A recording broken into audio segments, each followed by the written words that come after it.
Hello everyone and welcome back to my channel. My name is Cassidy. I am a white woman with blonde hair tied up into a ponytail today. I'm sitting on my gray couch with a white t-shirt with little flowers on it, and I have a green and a gold pillow behind me. Today we are starting a new series which I'm actually really excited about. I've seen all of these great creators do like video essays and breakdowns on film or musicals or whatever their passion, whatever their niche is, from their unique perspective. But I've never seen somebody do a breakdown like this centered around disability. So I've decided that I'm gonna start rating these different movies, books, really anything that surround disability from a disabled person's lens. So that's what we're doing today. This is my first ever time doing this, so you're gonna have to give me a little bit of grace. Also, as I'm sure you can hear from my voice, I'm still recovering from like the flu I think I got last week, so not a fun time. Anyways, so today I will be rating the new film called Out of My Mind that is out on Disney Plus right now. I will be telling you everything from all the things I love to all the things that I didn't really love, all the things that I wish to see more of, and also at the very end I will be giving you my own unique disability rating about how I feel this film represented disability as a disabled person. So sit down, get cozy, get a blanket, maybe get something warm to drink because we are in for a good one. I have like 2.5 pages of notes here. So let's dive into it. So if you don't know, Out of My Mind is a movie based around an 11-year-old girl named Melody who has cerebral palsy. She is non-speaking, she is a full-time power chair user, and it just walks you through her life as an 11-year-old in middle school, her familial relationships, and kind of the conflicts that surround being disabled but also being young and being in a special ed classroom and trying to fit in. So this movie is actually originally based on a book of the same title that I read when I was younger, and it was the first time I'd ever seen a book about disability. Now later I learned that it was a non-disabled author who wrote it, but she's also a mom of a disabled child, so I didn't really know how I felt about it in the moment. I didn't really feel anything about it when I was younger, but now looking back on it, I really do wish this was a story told by a disabled person. Although the movie is in a disabled person's perspective, it is also written from a non-disabled person's perspective, if that makes sense. I feel like if it was a disabled writer writing from the perspective of a disabled character, this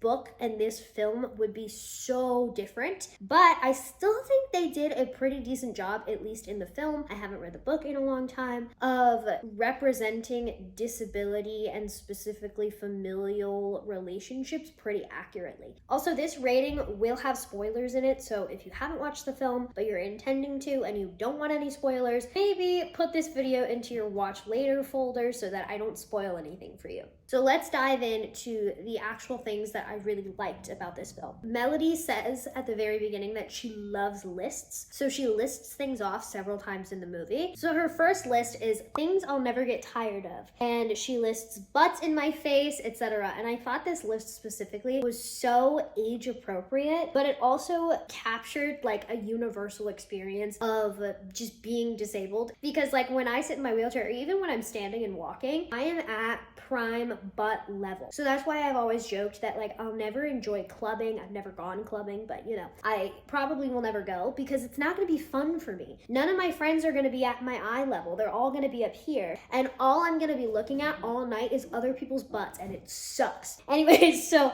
I just thought this captured the universal experience of disability so well. The next thing was the family dynamics were spot on. In here I listed a specific example. Melody's dad turned off the TV and was having a conversation with her and her little sister, I think. And then Melody pointed to the TV and her dad was like, oh, fine, 5 more minutes. It really showed that there didn't need to be like a verbal conversation that was being spoken for her dad to understand her. He just automatically got it. And I know that that's because he raised Melody, right? And he just understands all of her physical cues and what those mean and what she wants. And so I thought that was really great, instead of him just guessing, being like, oh, do you want this? this? Do you want this? Do you want this? Which I've seen so often portrayed in films about disability. This was so good because he was so on it, and he just automatically knew that she wanted the TV turned back on. The next one was when she gets in trouble for her fish, Ollie, falling onto the floor, but it wasn't her fault. So like the fish jumped out of the bowl and she's trying to scream, trying to tell somebody like, oh my gosh, the fish fell out of the bowl, but she can't do that. So she's like trying to pour water on top. She eventually pours the bowl on top of him because she's trying to keep him alive.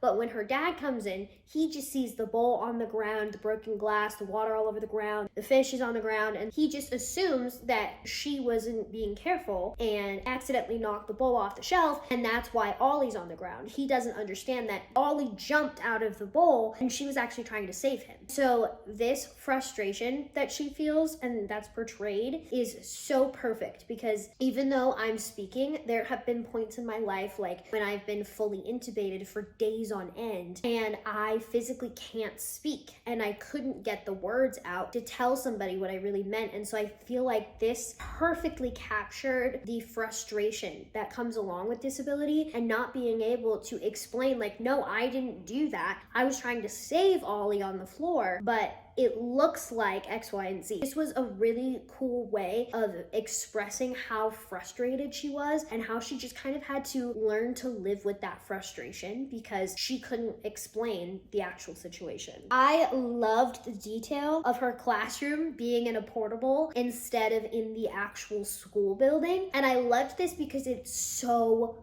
real. It's so real. My last year of elementary school, so I was about Melody's age, I was about like 11, and they had moved the special ed classroom into a portable because they were doing some construction or something on the actual school. But like that was one of the very, very few classrooms that they had to move. And I know too that like at Kaz's high school, he's told me that the special ed classroom there was a whole separate, almost like portable building. And so this very much in my head seems like a separate but equal situation where it's like, oh, but you're still going to school, but we're going to keep you over here. Let's put all the disabled kids over here so that the non-disabled kids don't see the disabled kids at all, ever. Even though they're in the same area, they're very separated. And so I loved this detail because it was so spot on about how special ed students are treated differently than the general education students. There was another list that I loved, which was things that I want. And she said she wanted bigger boobs, someone to kiss her, etc. And I just thought this was so age appropriate because what 11-year-old girl hasn't wanted things to change for her body or someone to kiss her or something that she saw in the movies once that she really loved, you know, like that's so age appropriate. And I really keep saying that because too many times I've seen shows or movies about disability portrayed as like the character is 11, 12, 13, like a teenager, but they're acting so much younger than their age because there were non-disabled writers in the room and they wrote them that way because they didn't understand that like the disabled character is still their age. They just might have a different way of expressing that. And so I loved the fact that the writers stayed true to like what an 11-year-old actually wants instead of infantilizing them or making them seem a lot younger than they actually were. Because in this, Melody very much seems like an 11-year-old, and I'm so glad that they actually included that dialogue of like, here's what I really want, instead of being like, I want a pony for Christmas. You know, she's like, no, I want bigger boobs. Obviously, that's such an 11-year-old thought, and I love how they included that. The first IEP meeting where the parents and the administrators are meeting, it really shows that parents are the biggest advocates for their disabled children because her parents are pushing for her to get all of her needs met and to get all of her accommodations met. And the administrators are kind of dragging their feet and they're like, yeah, but what about this? And her parents are like, no, like listen, you know? And so I really thought that was highlighted really well. I loved the older neighbor. I loved her. The older neighbor reminds me so much of my grandmas because my grandmas were always pushing my mom to let me do like age appropriate things or things that she was letting my sister do. And so the older neighbor in this was really pushing the parents to let Melody go to general education classes. And the parents were kind of like trying to hide it from Melody, like, oh, no, we don't know what you're talking about. Then the best line in the entire movie happens. And I know that some of my fellow disability activists have also pointed this out online, but I'm just gonna say it again in case some of you haven't seen it. This is my favorite line of the entire movie. The older neighbor says it to Melody. She says, "Just because someone wipes your ass doesn't mean you have to kiss theirs." I love that she's also not infantilizing Melody, and she's really like trying to instill in her, like, you are your own person. What are you gonna do about it? How are you gonna advocate for yourself? How are you going to get what you want? How are you going to tell them what you want with your limited resources? And so I loved the older neighbor throughout the entire movie. She really, really reminded me of my grandmas and how much they advocated for me with my own mom and how much they wanted for me. And so I loved her. There were some points in the movie where you could tell what Melody wanted because it would switch from a close-up on her face to a super tight close-up on her board and words or phrases that were on her board, so that you could very clearly tell as the viewer what Melody wanted. And you felt frustrated watching her not be able to tell the people around her what she wanted, because you knew what she wanted and she knows what she wants, but nobody else is listening or nobody else cares enough to ask her. And so I thought that was really interesting artistic choice that they made, but I did really love that because you as the viewer also got frustrated, so you got to share that kind of frustration, understand a little bit of how frustrated disabled people feel sometimes. Oh, I thought this was interesting. So sometimes her parents treated her like her age and would talk to her like she was an 11-year-old. And other times, like the conversation they have about her being in regular education in the kitchen when she's sitting at the table right in front of them, they completely acted like she either wasn't there or she wouldn't understand. And so that confused me a little bit. I was like, which one is it? Like, are you treating her like a regular 11-year-old because that's what she is, or are you treating her like a 5-year-old who doesn't understand what you're saying and you're just acting like she's not there? I was a little confused about that part, but that was really the only part in here that I was confused about. The next thing I wrote was that the film perfectly captures the awkward beginning stages of a friendship between a disabled person and a non-disabled person, especially when they're kids, because the classmate that Melody befriended, I think her name was Rose, was like super awkward around her at first. She was like, so cool, you know, like she didn't really know how to interact with her or like what to talk about, and Melody was just so excited that like someone even noticed her that she didn't even really care. She kind of started picking up on the awkwardness a few more scenes in, but I think it captured it really well. They didn't have Rose like baby her at all or be like, yeah, I'll be your friend, because that's what I've seen a lot is like immediately a disabled person enters the classroom and everybody like automatically caters to them and infantilizes them so much, and it's like so heartwarming for the viewer, and I hate it because it's not real. Like, it's gonna be awkward, you're probably gonna get made fun of, unfortunately, and I always had a very false sense of how people would treat me because every time I would see any kind of disabled kid in the media, like in a movie or whatever, their classmates always just loved them, and I was like, why isn't that happening to me? Like, why am I getting made fun of so much when this character in this movie who had this disability, all their classmates loved them? So I had like a false perception of like what was actually going to happen in my actual reality because of what I was seeing in film and TV, if there was any disabled character. So I really loved how they didn't gloss over the awkwardness. They didn't try to make it less awkward. They just let it be really awkward. And I loved that because it is really awkward. Life is super awkward sometimes, and you don't just get to bypass that. So I love how they kind of included the viewer in the uncomfortability of that. This was such a small detail, but I still wrote it down. When Rose says, quote, "I don't see you as disabled anymore. Isn't that crazy?" And they're like walking into somewhere. If I wasn't listening in that moment, I probably wouldn't have even heard it, like as the viewer. But I thought it was such a good detail to add in there because it perfectly captures the microaggressions that disabled people have to deal with every day. You see Melody's face kind of shift. You can kind of pick up on her internal dialogue in that moment, even though Jennifer Aniston isn't narrating her internal dialogue in the moment. At least as a disabled person, I kind of understood Melody's thought process of like, do I say something about that? Do I not say something about that? Because if you don't know, saying that you don't see a disabled person as disabled anymore, it can be very offensive to some of us because, like, at least for me, my disability is part of my identity. It's not my whole identity, but it's very tied to like who I am as a person. And so if you're saying, oh, I don't even see you as disabled anymore, then I'm like,